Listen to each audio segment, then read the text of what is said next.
There is a habit in your life right now that you have tried to quit, maybe more than once, maybe many times. You have used willpower, you have made promises, you have deleted the app, poured out the drink, set the alarm, written the goal, and for a while, it worked, until it didn't. And every time it didn't, you told yourself the same story, that you were weak, that you lacked discipline, that other people could change, but maybe you couldn't. I want you to hear this clearly. That story is wrong. The problem was never your character. The problem was your method, because the modern world gave you one tool for breaking habits, willpower, and willpower alone has never been enough. Not for you, not for anyone. But the ancient world, they had a system, a complete, time-tested framework for understanding and dismantling the cycles that trap human beings. And almost no one is talking about it. Today, we changed that.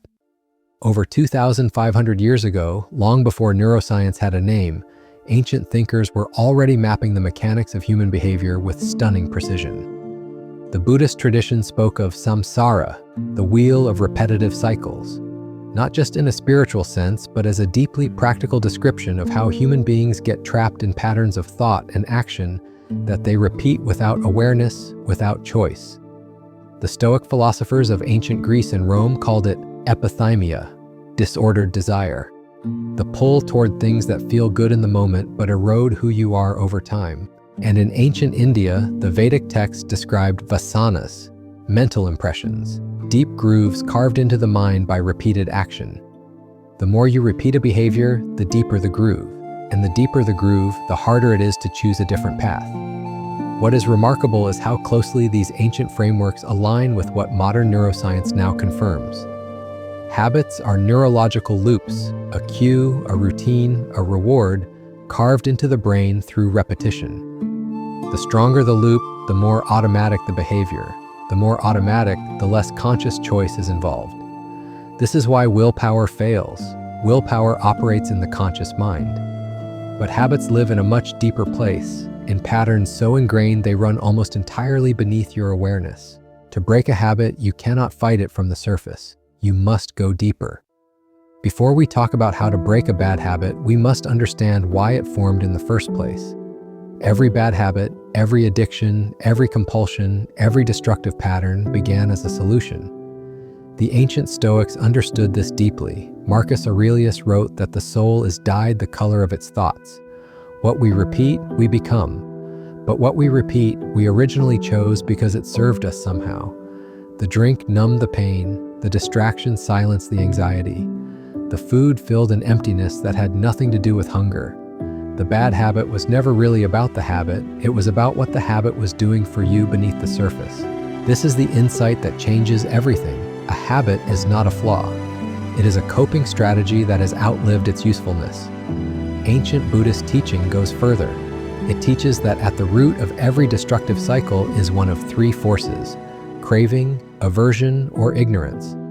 Either we are running towards something that feels good, running away from something that feels painful, or we are simply unaware, acting on autopilot without seeing the pattern at all. Until you identify which root is feeding your habit, you cannot remove it. You can trim the branches endlessly, but the tree will keep growing back. Here is the system.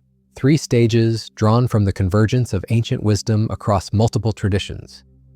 Stage 1, awareness, see the loop. The first stage is pure observation, with no judgment, no urgency to change, just watching. The ancient Vipassana meditation tradition, one of the oldest contemplative practices in the world, begins here.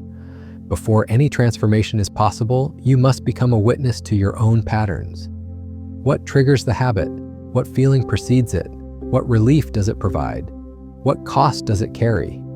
For 1 week, do not try to change the habit. Study it. Journal it. The moment you bring conscious attention to an unconscious pattern, you begin to weaken it.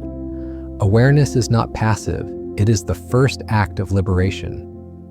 Stage 2, replacement, fill the void. The ancient wisdom is unanimous on this point. You cannot remove a habit, you can only replace it. Nature abhors a vacuum, the mind abhors an unfilled need. If you take away the behavior without addressing what it was providing, the craving remains, and it will find a new outlet. The Stoics practice this as negative visualization combined with deliberate substitution.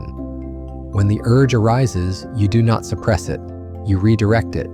You identify the need beneath the behavior and meet that need through a chosen, constructive action. Craving numbness? Replace it with stillness, breath work, meditation, a walk in silence. Craving stimulation? Replace it with challenge, physical effort, creative work, learning. The replacement must meet the same psychological need, otherwise it will not hold. Stage 3, identity, become someone else. This is the deepest stage and the most powerful. Every ancient tradition understood that lasting change is not behavioral, it is identity-based. You do not break a habit by deciding to act differently. You break it by deciding to become someone different. The samurai did not simply follow a code of conduct. They internalized it as the core of who they were. A samurai did not try to be honorable. Honor was inseparable from their identity. The Stoics called this living according to nature, aligning your actions so completely with your values that the bad habit becomes incompatible with who you are, not just what you do. Ask yourself, who is the person I am becoming? What do they do in the morning? How do they respond to discomfort? What do they refuse? When the habit calls, do not ask, can I resist this? Ask, does this person I am becoming do this? The answer becomes its own discipline. Here is how you start today. Choose one habit, just one. For the next 7 days, observe it without judgment. Write down the trigger, the feeling, the behavior, the relief, and the cost, every single time. At the end of the week, you will know more about that habit than you ever have. You will see its root, and from that root, you will choose your replacement, a behavior that meets the same need but builds rather than erodes. And every day, you will ask yourself one question: who am I becoming?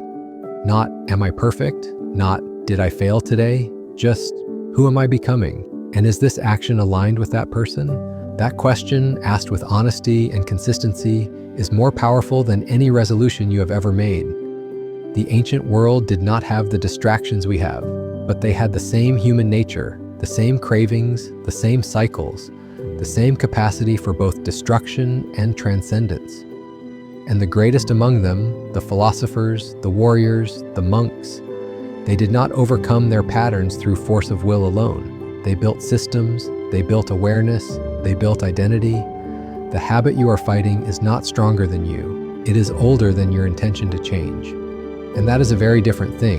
Give it not just your willpower, give it your wisdom. Give it a system. Give it time.